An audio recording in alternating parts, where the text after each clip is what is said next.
नमस्कार दोस्तों, आइए जानते हैं आज मध्य प्रदेश की बड़ी खबरें।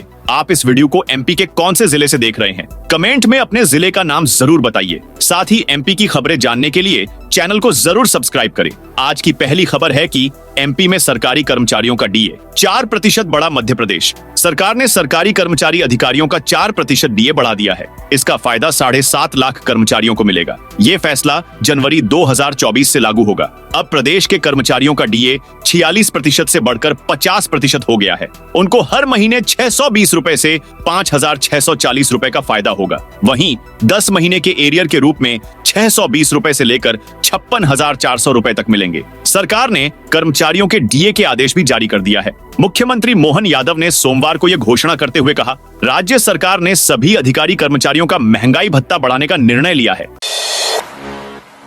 दिग्विजय, जीतू पटवारी समेत 6 कांग्रेस नेताओं पर एफआईआर। श्योपुर जिले के विजयपुर थाने में प्रदेश कांग्रेस अध्यक्ष जीतू पटवारी और पूर्व सीएम दिग्विजय सिंह समेत कांग्रेस के 6 नेताओं पर केस दर्ज किया गया। इन पर बिना अनुमति सभा करने का आरोप है। भाजपा नेताओं ने कलेक्टर किशोर कन्याल को शनिवार को शिकायत दर्ज कराई थी, जिसके बाद रविवार को एफआईआर दर्ज की गई है। भाजपा का आरोप है कि 25 अक्टूबर को कांग्रेस नेताओं ने विजयपुर में रैली निकालने की अनुमति ली। इस दौरान तहसील कार्यालय पर बिना अनुमति के सड़क पर सभा की।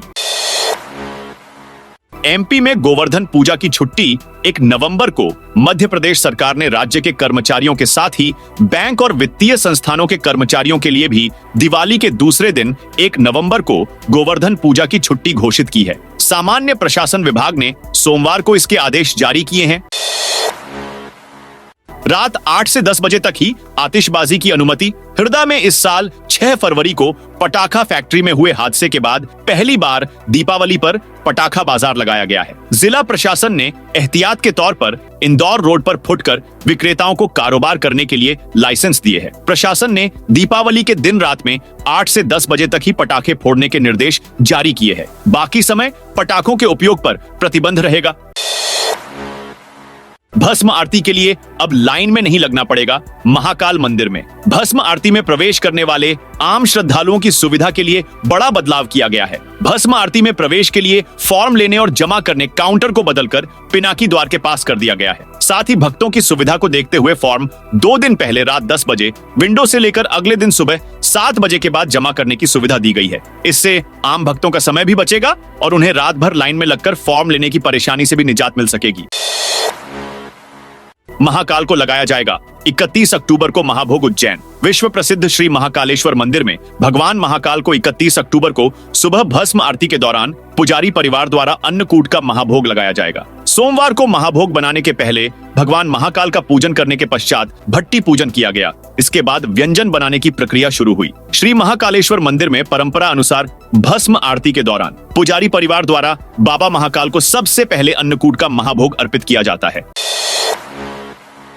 इंदौर से विंटर शेड्यूल लागू हुआ। इंदौर एयरपोर्ट पर विंटर शेड्यूल रविवार से लागू हो गया है, जिसके बाद इंदौर एयरपोर्ट से नई फ्लाइट शुरू होने का सिलसिला जारी है। आज इंदौर एयरपोर्ट से पुणे और चेन्नई के लिए नई फ्लाइट शुरू हुई है। पहली फ्लाइट पुणे के लिए रवाना हो गई है, वहीं दूसरी फ्लाइट दोपहर में चेन्नई के लिए रवाना होगी। दोनों ही फ्लाइट का संचालन इंडिगो कंपनी कर रही है। इसके साथ ही अब इंदौर से पुणे और चेन्नई के लिए 2 फ्लाइट हो गई है। इंदौर एयरपोर्ट पर विंटर शेड्यूल लागू होने के बाद अब तक कुल 4 नई फ्लाइट शुरू हो चुकी है।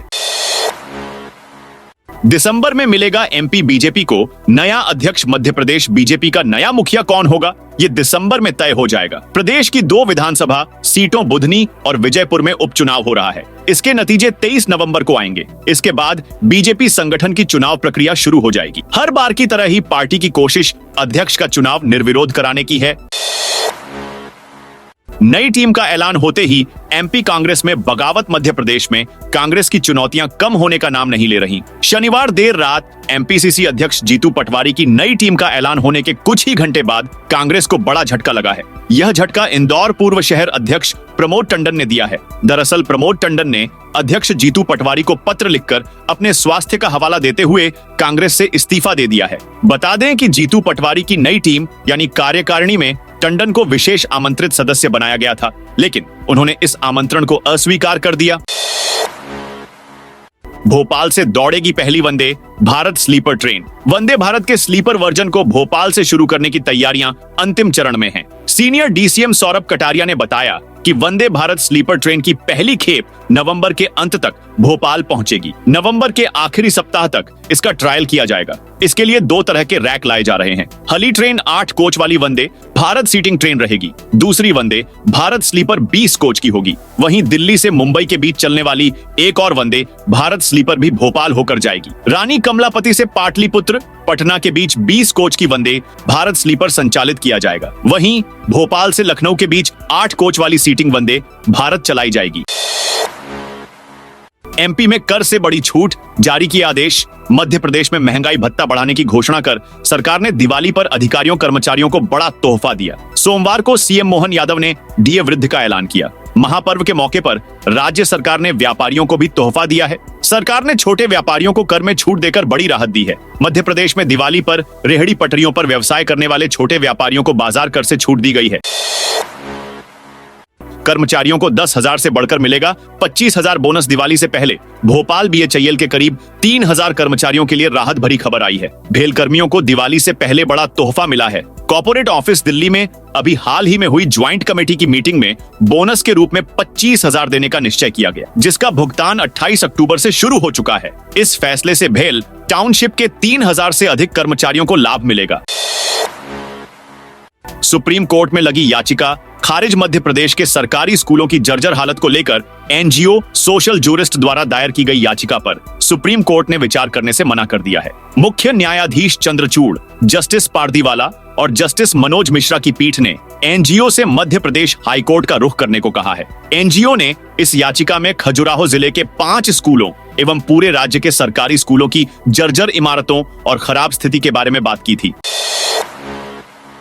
एमपी में अब किराए में भी सब्सिडी देगी सरकार। मध्य प्रदेश के बस यात्रियों के लिए खुशखबरी है। राज्य सरकार उन्हें बड़ी सुविधा देने जा रही है। प्रदेश के बस यात्रियों को न केवल कई नई लग्जरी बसें मिलेंगी, बल्कि उन्हें किराए में भी खासी रियायत मिलेगी। प्राइवेट बस संचालकों की मनमर्जी पर लगाम लगाने राज्य सरकार प्रदेश में फिर से सरकारी पब्लिक ट्रांसपोर्ट सिस्टम विकसित करने की प्लानिंग में लगी है। इसके लिए प्रदेश के 3 विभाग मिलकर योजना तैयार कर रहे हैं। विजयपुर बीजेपी कैंडिडेट रावत को ग्रामीणों ने घेरा। श्योपुर के विजयपुर विधानसभा उपचुनाव में जनसंपर्क कर रहे बीजेपी प्रत्याशी रामनिवास रावत को ग्रामीणों के विरोध का सामना करना पड़ा। रावत रविवार को हुल्लपुर गांव पहुंचे थे। वे ग्रामीणों से वोट मांग रहे थे, तभी दलित समाज के लोग उनसे पेयजल समस्या को लेकर सवाल जवाब करने लगे। बुधनी में आम आदमी पार्टी के कैंडिडेट का पर्चा निरस्त। बुधनी विधानसभा से विधायक पद के लिए नामांकन दाखिल करने वाले 30 प्रत्याशियों में से 3 के नामांकन निरस्त हो गए हैं। जिनके नामांकन निरस्त हुए हैं उनमें आम आदमी पार्टी की उम्मीदवार योगेश कुमार साहू भी शामिल हैं। यहां अब 23 उम्मीदवार चुनाव मैदान में हैं। उधर विजयपुर विधानसभा सीट पर कांग्रेस के अधिकृत उम्मीदवार के विरोध में नामांकन दाखिल करने वाले बैजनाथ कुशवाहा का नामांकन निरस्त हुआ है। यहां नामांकन दाखिल करने वाले 16 नामांकन जांच में वैध पाए गए हैं। इंदौर से कोलकाता के लिए शुरू होगी डायरेक्ट फ्लाइट। इंदौर से कोलकाता के बीच एयर इंडिया एक्सप्रेस नई उड़ान शुरू करने जा रही है। फ्लाइट का संचालन 15 दिसंबर से होगा। यह नॉन स्टॉप उड़ान होगी। कंपनी ने फ्लाइट की बुकिंग शुरू करने के साथ शेड्यूल भी अपनी वेबसाइट पर जारी किया है। अभी एयर इंडिया एक्सप्रेस की इंदौर से शारजाह, दिल्ली और बेंगलुरु के लिए फ्लाइट है। एयर इंडिया एक्सप्रेस की नई फ्लाइट 15 दिसंबर की शाम कोलकाता से उड़ान भरकर इंदौर आएगी। इसके बाद से इंदौर कोलकाता इंदौर के लिए यह नियमित उड़ान भरेगी। दीपावली व छठ पूजा के लिए स्पेशल ट्रेन। दीपावली व छठ पूजा पर ट्रेनों में बढ़ती भीड़ को देखते हुए रेलवे उधना जयनगर एवं जयनगर उज्जैन के बीच दोनों दिशाओं में एक फेरा स्पेशल ट्रेन सोमवार से चलाने जा रहा है। यह ट्रेन वेस्टर्न रेलवे के रतलाम मंडल के स्टेशनों से होकर गुजरेगी। यह ट्रेन पूरी तरह अनारक्षित है। सुप्रीम कोर्ट का हाई कोर्ट को आदेश दो। साधुओं की एसएलपी पर सुप्रीम कोर्ट ने सुनवाई करते हुए हाई कोर्ट की इंदौर खंडपीठ को आदेश दिए हैं कि जमानत या अग्रिम जमानत के मामलों में नागरिकों के अधिकारों का हनन नहीं किया जाए। मामला रतलाम का है। रामस्नेही संप्रदाय से जुड़े साधु पुष्पगिरी और जोगिंदर पर घनश्याम लश्करी ने ताला तोड़कर एक संपत्ति पर कब्जा करने का आरोप लगाया था। पुलिस ने दोनों के खिलाफ केस दर्ज किया। नीमच मेडिकल कॉलेज का लोकार्पण आज मुख्यमंत्री मोहन यादव मंगलवार को नीमच जिले के दौरे पर रहेंगे। वे यहां नवनिर्मित मेडिकल कॉलेज के लोकार्पण कार्यक्रम में शामिल होंगे, जिसका प्रधानमंत्री नरेंद्र मोदी वर्चुअली प्रदेश के अन्य नवीन मेडिकल कॉलेज के साथ लोकार्पण करेंगे। मुख्यमंत्री मंगलवार को सुबह 9:45 पर भोपाल से वायुयान से प्रस्थान कर सुबह 10 बजे नीमच हवाई पट्टी पर पहुंचेंगे। अभी कई और दिन रद्द रहेगी रीवा इतवारी एक्सप्रेस रेल। प्रशासन ने दक्षिण पूर्व मध्य रेलवे नागपुर मंडल पर ब्रिज के मेंटेनेंस कार्य के कारण इस मार्ग से होकर गुजरने वाली कुछ गाड़ियों को एहतियातन निरस्त करने का निर्णय लिया है। इस कार्य के दौरान पश्चिम मध्य रेल से प्रारंभ और टर्मिनेट होने वाली रीवा नेताजी सुभाष चंद्र बोस इतवारी रीवा एक्सप्रेस ट्रेन अभी कुछ और दिन ट्रैक पर नजर नहीं आएगी, यानी ये ट्रेन दोनों दिशाओं से 9 ट्रिप और निरस्त रहेगी। 30 अक्टूबर तक करा सकेंगे मकान की रजिस्ट्री। जिला रजिस्ट्रार पंकज कोरी ने बताया कि प्रॉपर्टी की रजिस्ट्री रजिस्ट्रार ऑफिस में 29 अक्टूबर को धनतेरस और 30 को रूप चौदस के दिन भी होगी, जिसके बाद 31 अक्टूबर दीपावली से लेकर 4 दिन रविवार तक अवकाश रहेगा। दिग्विजय सिंह ने मुख्यमंत्री को लिखा पत्र। मध्य प्रदेश में रब्बी सीजन के दौरान खाद की कमी से किसान परेशान हैं। इसे लेकर प्रदेश के पूर्व मुख्यमंत्री और वरिष्ठ कांग्रेस नेता दिग्विजय सिंह ने मुख्यमंत्री मोहन यादव को पत्र लिखा है। पत्र में दिग्विजय सिंह ने प्रदेश के कई जिलों विशेषकर गुना में किसानों को खाद न मिल पाने की समस्या का उल्लेख किया और समय पर उचित वितरण सुनिश्चित करने का आग्रह किया।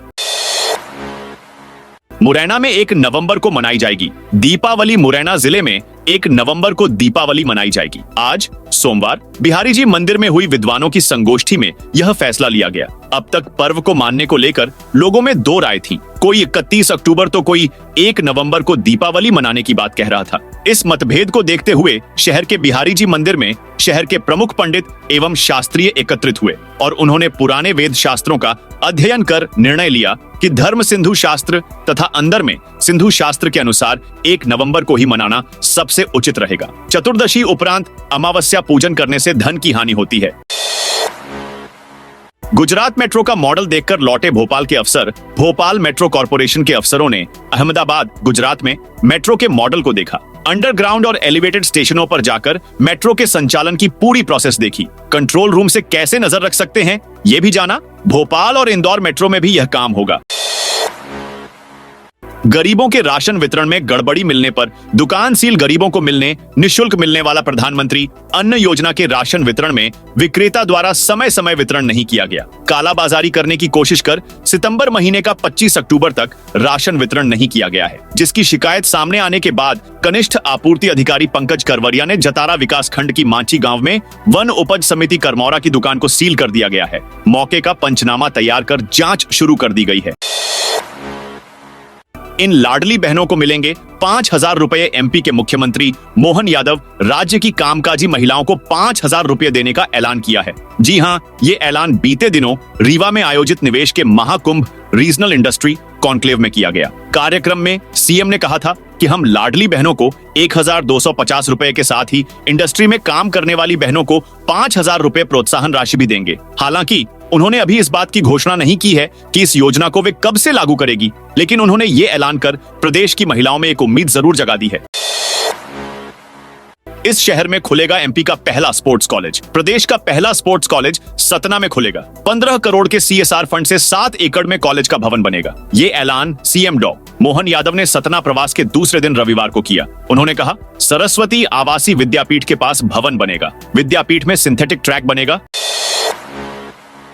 एमपी में 62 साल से बढ़ेगी सेवानिवृत्ति की उम्र। मध्य प्रदेश में कर्मचारियों अधिकारियों की सेवानिवृत्ति की उम्र बढ़ाने की तैयारी चल रही है। प्रदेश के आयुष कॉलेजों के कुछ टीचर्स और डॉक्टरों के रिटायरमेंट पर हाईकोर्ट के स्टे के बाद राज्य सरकार इस मामले पर सक्रिय हो चुकी है। आयुष कॉलेजों के डॉक्टरों की सेवानिवृत्ति की उम्र 60 साल से बढ़ाकर 65 साल करने की कवायद की जा सकती है। खास बात यह है कि प्रदेश के मेडिकल कॉलेजों सहित अन्य चिकित्सा कॉलेजों में फैकल्टी की सेवानिवृत्ति की उम्र 65 साल ही है, पर केवल आयुष विभाग को ही इससे वंचित रखा गया है।